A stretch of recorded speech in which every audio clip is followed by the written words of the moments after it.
been a dramatic 24 hours in America. In a moment, we'll have the latest on the massive manhunt for the gunman who shot and killed Minnesota State Representative Melissa Hortman and her husband in their Brooklyn Park home. Minnesota Governor Tim Walz is calling it a, quote, politically motivated assassination. But first, we begin with the split screen that unfolded on live television. Last night, tanks rolled down Constitution Avenue in Washington, D.C. in a military parade ostensibly meant to honor the Army's 250th anniversary, an event that happened to also fall on President Trump's 79th birthday. With the price tag of $45 million, Trump reveled in the spectacle and touted America's military might. But just hours earlier, another one of our country's strengths was on display: the constitutional right to protest. Millions of people across big cities, small towns took to the streets to march against the Trump administration and to declare that America is no place for kings. I'm worried for my kids, my trans child, and everybody else like them. And it's just terrifying, the hate. I'm afraid of all the hate. We came together today to voice our stern opposition to the policies, the racist and fascist reactionary policies of the Trump administration, who is trying to take this country towards a dictatorship. If you know anything about history, the history of Hitler's rise and taking over a democracy in the Weimar Republic, he's following the very same steps. You see the same patterns? Yes, exactly. Joining us now, Reuters White House correspondent Jeff Mason and retired U.S. Army Brigadier General Steve Anderson. Brigadier General, I want to start with you. As the military man at the table, your thoughts on what you saw yesterday in Washington, D.C.? Well, first of all, I'm very proud of the United States Army. They did a magnificent job yesterday. I mean, they executed the mission, conducting this parade absolutely brilliantly and flawlessly, as I knew they would, and they always do.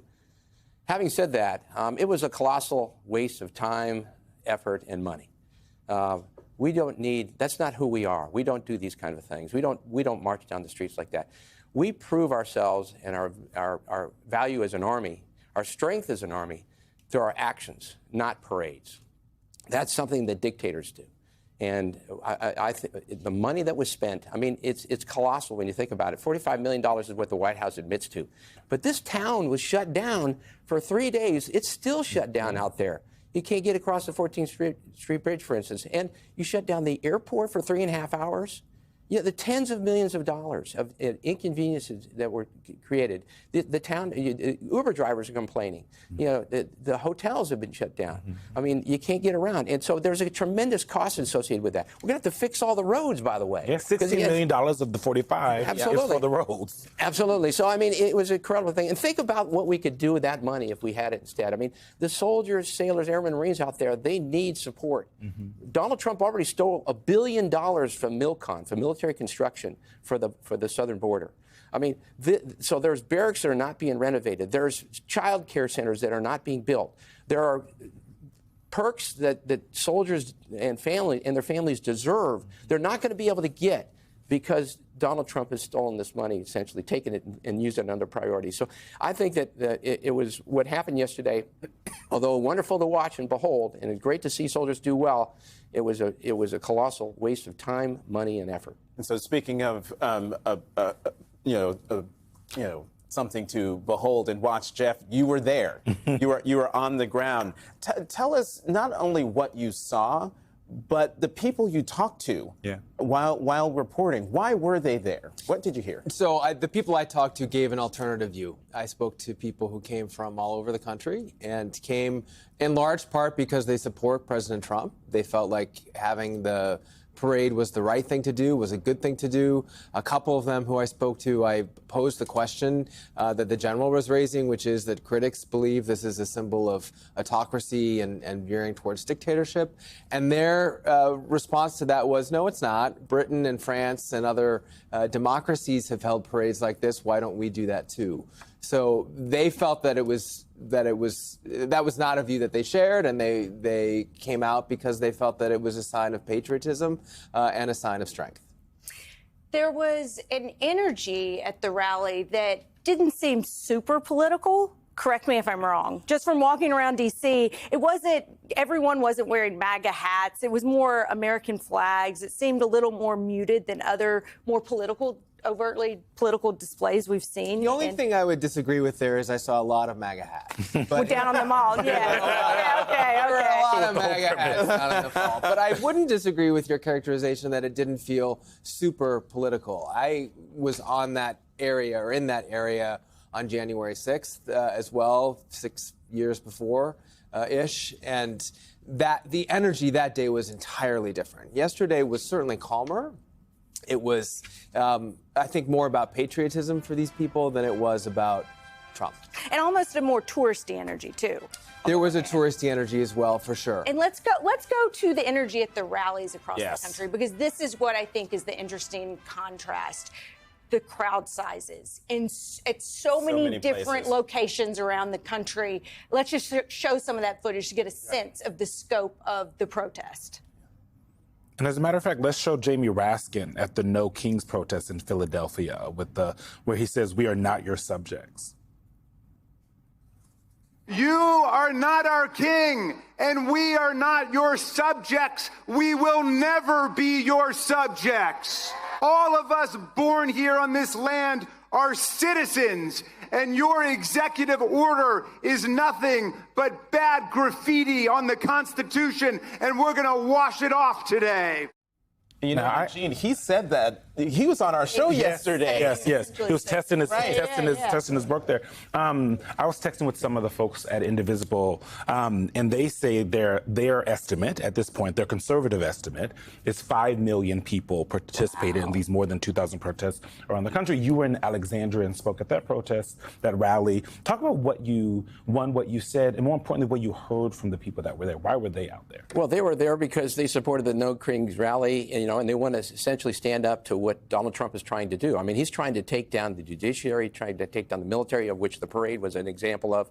He's using everything as a political prop. He's trying to essentially build some kind of an autocracy in this country. And so there was a lot of energy in Alexandria. And probably, 5,000, 6,000, 8,000 people were there, crowded around one small little microphone and a speaker.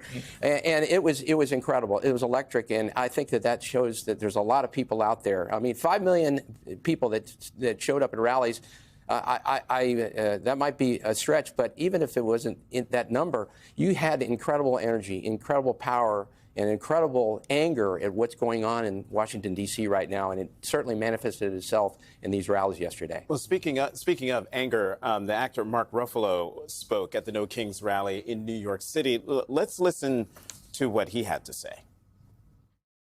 As we see our democracy is in real trouble, we see a president who has made himself a king and dictator. This is only the beginning. This is an awakening of democracy. It's a reimagining of what this country means to people, what it should mean. They're pointing the guns in the wrong direction. It's not the immigrants who are taking anything. It's not that there isn't enough for everyone in this country. It's that there's a few very, very, very, very wealthy, powerful people who are taking too much. And you know, Jeff, what's interesting after listening to Mark, I would bring you back to the folks you talked to yesterday. I'm wondering if any of them mentioned the No Kings protests, or did they maybe push back against this notion that President Trump is not the things that we are hearing from the folks who were taking to the streets yesterday? So I didn't talk to anyone who specifically referenced the No Kings rally, but I certainly talked to people who felt that anyone who wasn't or who believed that parade, for example, was a sign of autocracy was ignorant. That was one of the words that came from one of the people I spoke to in the crowd. They just believe that it's different. It's a different worldview, and that's kind of the takeaway that I took. Right. Two planets. They're two entirely different worldviews of what a democracy is and who we are as a country and what's important, and also who Donald Trump is and what he represents. And I'm not going to reveal anything, but at 9 a.m. we're going to have some new NBC polling, and I think we're going to see how that illuminates the images we see, what's happening with the political divide in our country. when you talked about the people that were at the rally, who was there, right? Because I think, you know, we had this fabulous woman named Beverly on yesterday. Oh, yes, from Kansas City. Who we're obsessed with.